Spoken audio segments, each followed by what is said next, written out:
দর্শক, ট্রাইব্যুনালে ঘটে যাওয়া বছরের আলোচিত ঘটনা নিয়ে প্যাট্রিক ডি কস্তার বিশেষ রিপোর্ট।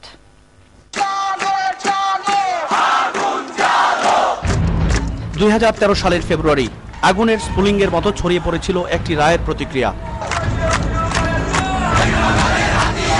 কাদের মোল্লার বিরুদ্ধে আন্তর্জাতিক অপরাধ ট্রাইব্যুনালের দেয়া সেই রায়ের উত্তাপ মিশে গিয়েছিল মুক্তিযুদ্ধের চেতনায়। বছর ঘুরে আসার আগেই মৃত্যুদণ্ড কার্যকর করা হয় কাদের মোল্লার। আলোচনার কেন্দ্রবিন্দুতে পরিণত হয় আন্তর্জাতিক অপরাধ ট্রাইব্যুনাল। 2010 সালের 25শে মার্চ গঠিত হয় আন্তর্জাতিক অপরাধ ট্রাইব্যুনাল। এর পরপরই 71-এ সংগঠিত মানবতা বিরোধী অপরাধে অভিযুক্তদের বিচারে তদন্ত শুরু করে তদন্ত সংস্থা। পর্যায়ক্রমে অভিযোগ গঠন করা হয় অভিযুক্তদের বিরুদ্ধে।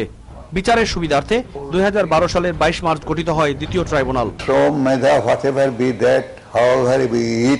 In fact, remains that we practically took all serious efforts to come up to the expectation of the judges.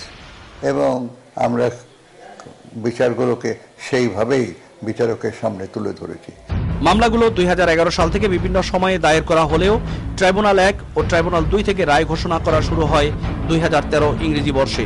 13 জানুয়ারি ফাঁসির আদেশ দিয়ে ট্রাইব্যুনালের প্রথম রায় ঘোষিত হয় পলাতক আসামি জামাত নেতা আবুল কালাম আজাদ ওরফে বাচ্চু রাজাকারের বিরুদ্ধে। 5 ফেব্রুয়ারি জামাতের সহকারী সেক্রেটারি জেনারেল কাদের মোল্লাকে যাবজ্জীবন কারাদণ্ড প্রদান করে ট্রাইব্যুনাল। 28 ফেব্রুয়ারি জামাতের নায়েবে আমির দেলোয়ার হোসেন সাইদিকে মৃত্যুদণ্ড দেয়া হয়। 9 মে ট্রাইব্যুনাল মৃত্যুদণ্ড দেয় জামাতের সহকারী সেক্রেটারি জেনারেল মোহাম্মদ কামারুজ্জামানকে। জামাতের সাবেক আমির গোলাম আজমকে 15 জুলাই বয়স বিবেচনায় 90 বছরের কারাদণ্ড দেয় ট্রাইব্যুনাল।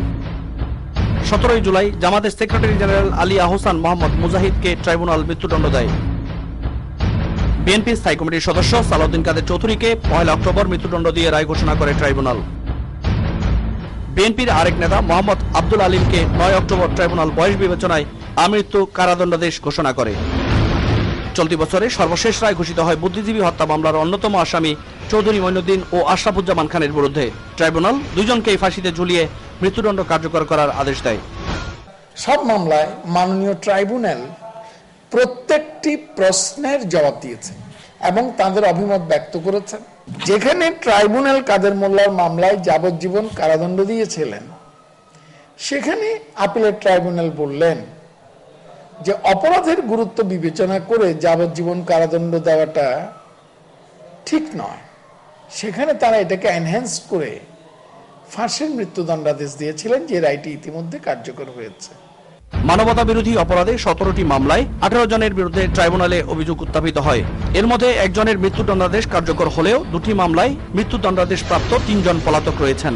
আশরাফুজ্জামান মঈনুদ্দিন তাদের অনুপস্থিতিতে বিচার হয়েছে, ফাঁসির আদেশ হয়েছে। তারাও 2 জন পলাতক, একজন আমেরিকাতে আরেকজন লন্ডনে। আরেকটি অনুপস্থিতি বিচার হয়েছে আবুল কালাম আজাদ ওরফে বাচ্চু রাজাকার, পলাতক।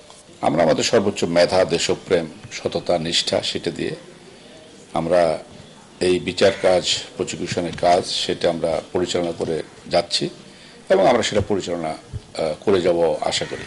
রাজাকার, পলাতক।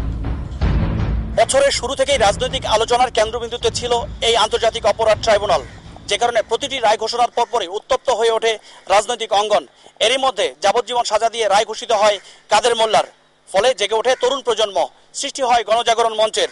পরবর্তীতে ট্রাইব্যুনালের এই রায় সর্বোচ্চ সাজা হিসেবে কার্যকর করা হয়। আন্তর্জাতিক অপরাধ ট্রাইব্যুনাল থেকে প্যাট্রিক ডি কস্তা, মাই টিভি, ঢাকা।